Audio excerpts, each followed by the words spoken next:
S'il y a besoin de traduction. Ah non, ils iront après. C'est que si ça parle. Welcome to Munich, welcome to Bavaria, everyone. Welcome to France press conference before the semi-final match against Spain. Here with me are French number 14, Adrien Rabiot, and French FF Media Relations Manager, Raphaël Raymond, and later French head coach Didier Deschamps will join us. Today we have French, Spanish, English, and German interpretation available. Just a short reminder of our rules here. Please raise your hand if you'd like to ask a question, introduce yourself, wait for our volunteers on the right and the left side, wait for the microphone, and then one questions only, please. There are a lot of you, be respective towards your colleagues. French press conferences will be conducted by French media team, so let's get started.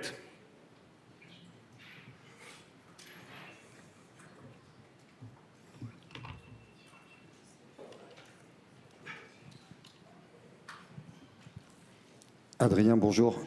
Xavier Giron, Infosport Plus Canal. Hier, Youssouf Fofana parlait de la victoire du collectif pour être en demi-finale. Est-ce que les Bleus peuvent aller au bout avec Antoine et Kylian à ce niveau-là? Et est-ce qu'on va les retrouver au top d'ici la fin du tournoi? Merci.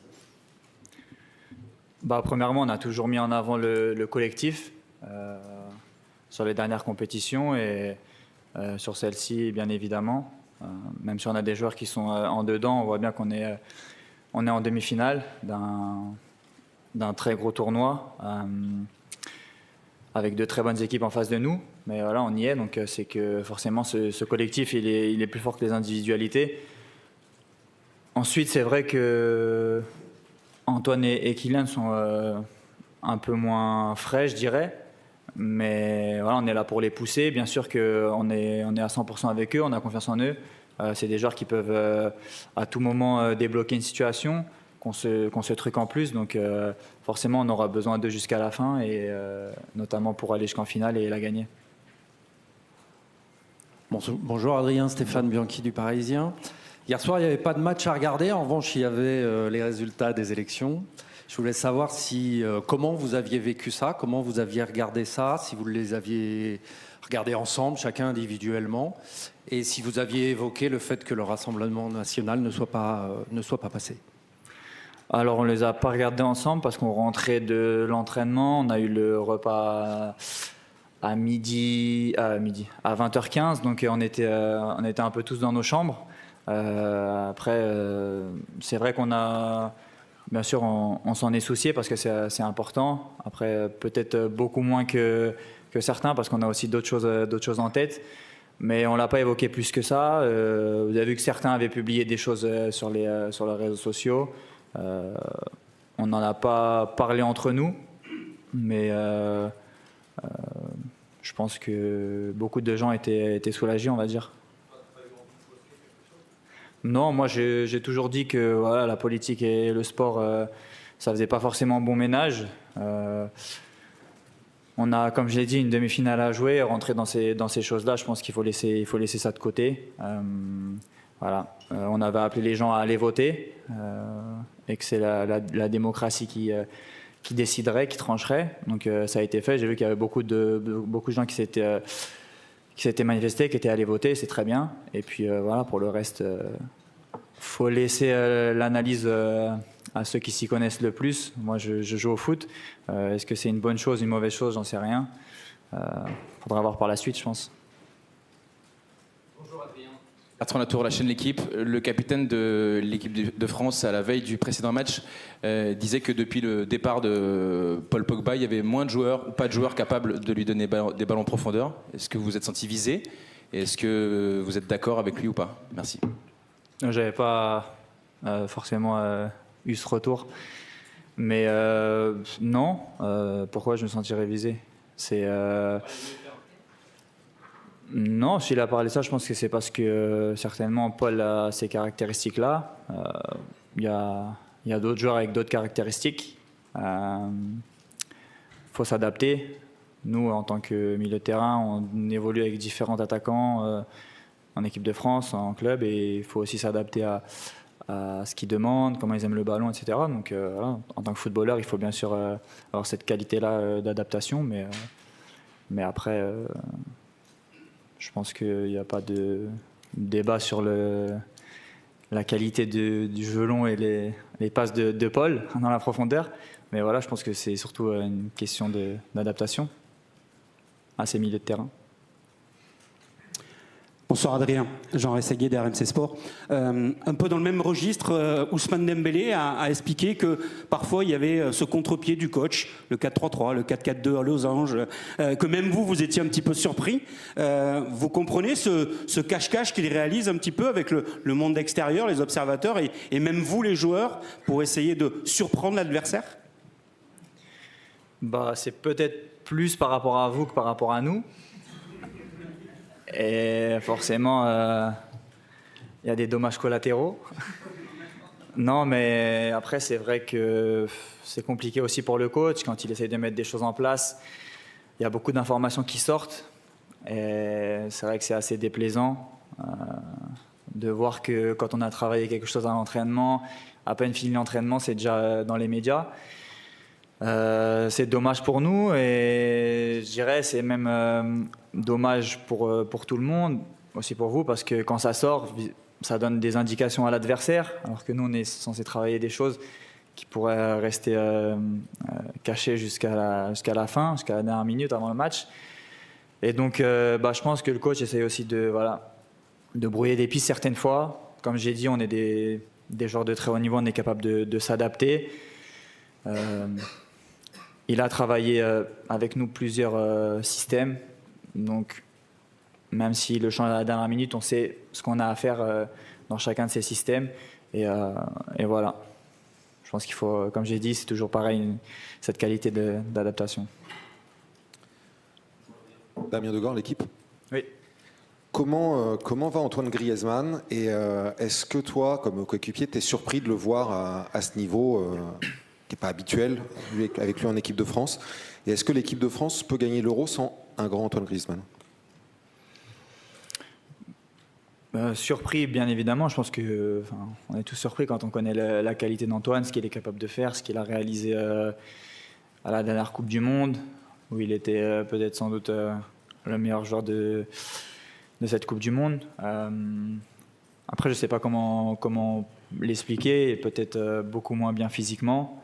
Je ne sais pas si vous lui avez déjà posé la question, si vous avez eu des réponses par rapport à ça. Mais bien entendu qu'on attend, je pense, à l'extérieur et nous, en tant que coéquipiers, beaucoup plus d'Antoine parce qu'il est capable de faire beaucoup plus. Ensuite, sur le fait de gagner sans un grand Antoine, comme j'ai dit, on a un collectif de très haut niveau. En tous les cas, on est derrière chacun de nos joueurs.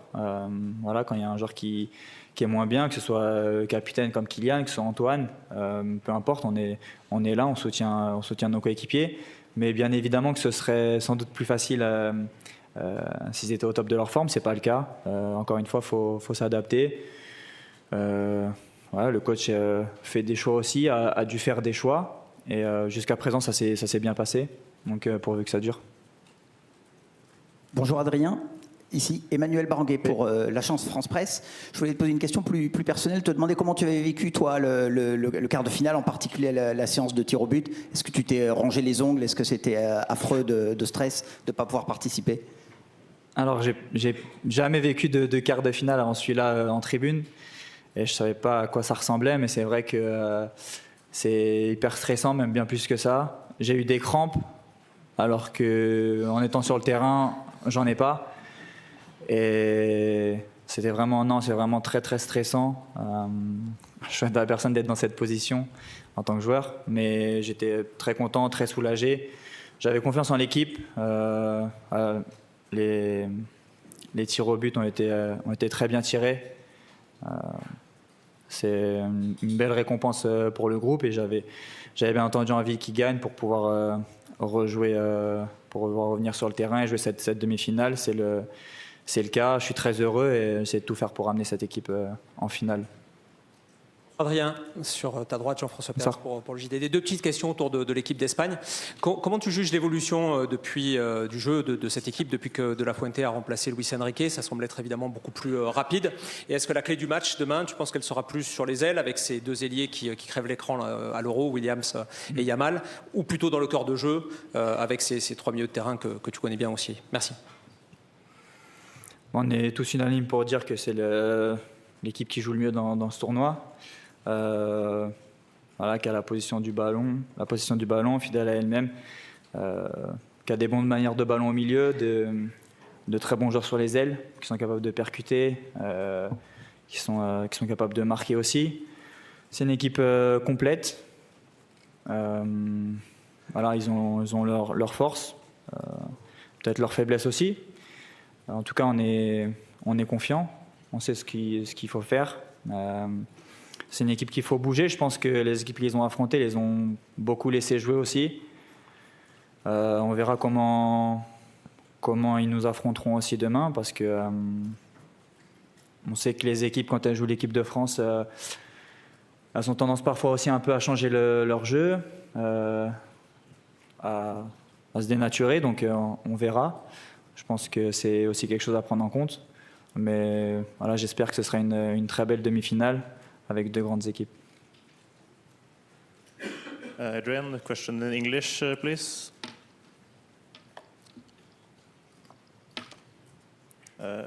There is of course a lot of pressure on 16-year-old Lamine Yamal before the semi-finals. Do you think there's any reason to worry about the psychological effects this kind of pressure and this kind of match can have on a 16-year-old?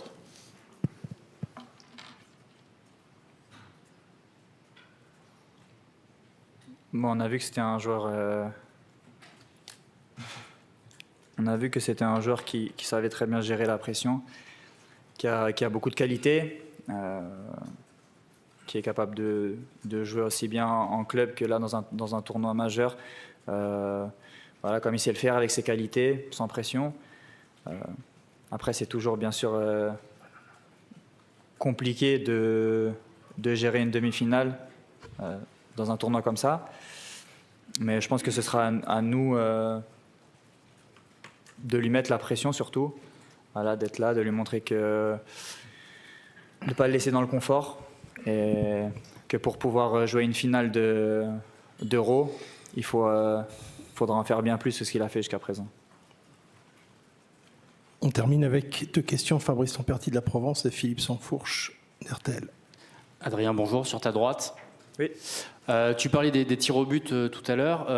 Théo a marqué le dernier qui vous qualifie. On l'a vu aussi signer un retour décisif contre la Belgique sur Carrasco. Toi qui le vois évoluer régulièrement en Italie, est-ce que tu as l'impression qu'il est en train de prendre une autre dimension? Ouais, Théo, c'est un joueur dont on parle, on va dire, un peu moins dans cette équipe, mais qui a un rôle important, et on l'a bien vu, il a joué tous les matchs. C'est un élément essentiel. En Italie,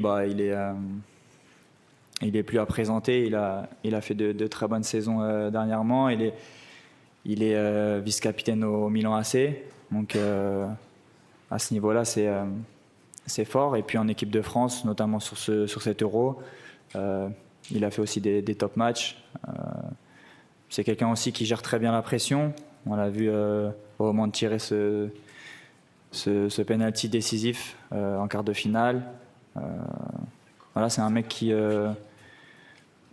on va dire, qui a un jeu assez simple, mais qui nous fait beaucoup de bien, notamment offensivement dans ce qu'il peut apporter sur le couloir gauche, et finalement qui va très bien avec cette ligne défensive, qui a très bien fait aussi défensivement.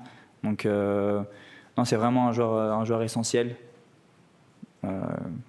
qu'on a vu qui combine très bien aussi avec Kylian à gauche. Donc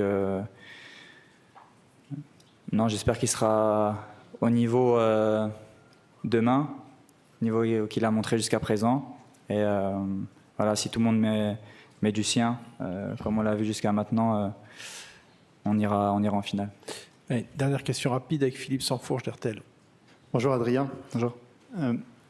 Didier Deschamps et Guy Stéphane rappellent souvent que la défaite en finale de l'Euro 2016 avait en grande partie aidé à construire la victoire de 2018. Toi, tu fais partie des gens qui restent sur une finale perdue en Coupe du Monde, qui est encore fraîche dans les têtes.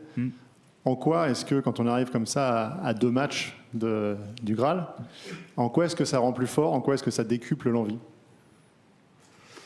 Forcément, cette finale perdue, elle a été importante.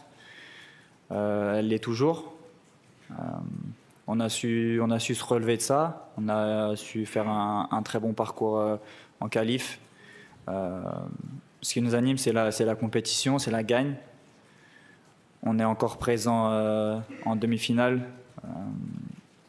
Voilà, malgré ce qu'on peut entendre, les débats sur le jeu, être beau à voir, pas beau à voir. Le fait est qu'on est là. Je pense que ça nous a grandement servi.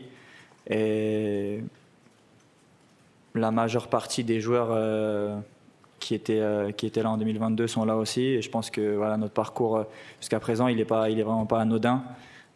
C'est dans nos têtes. On a vraiment envie de faire quelque chose, de soulever un trophée après être passé si près du but en 2022. Merci Adrien, on enchaîne avec Didier Deschamps tout de suite. Merci beaucoup.